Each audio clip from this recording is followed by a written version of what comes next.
पालिया र मेची नदी बीचमा अवस्थित शान्ति चोक। मेची नगर नगरपालिका वडा नम्बर 15 कार्यालयबाट करिब 2 किलोमिटर पूर्वमा पर्दछ।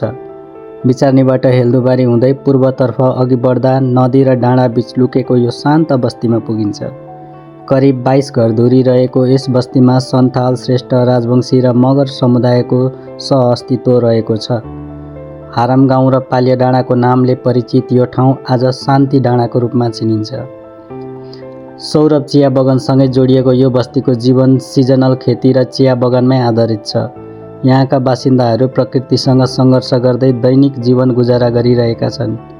तर पालिया र मेची नदीको बीचमा अवस्थित हुनु यस बस्तीको लागि वरदान मात्र होइन, चुनौती पनि हो।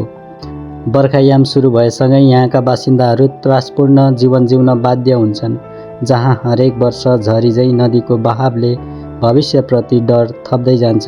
तपाईको बर्खायाममा यो खोला देख्न सक्नुहुन्छ। यो कल्या खोला, यो खोला बर्खायाममा धेरै बढ्ने गरेको छ। अब तर्न सकिँदैन। त्यो जात आवतमा यहाँ स्कुलमा पढ्ने तपाईँको इटाभट्टा कोही पढ्छन्, यहाँ तपाईँको अरनी स्कुल, त्यहाँ जान आउनलाई अलिक असुविधा भइरहेछ।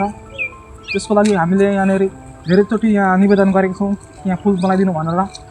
शान्त देखिने यो ठाउँभित्र सङ्घर्ष, साहस र आशाको कथा लुकेको छ।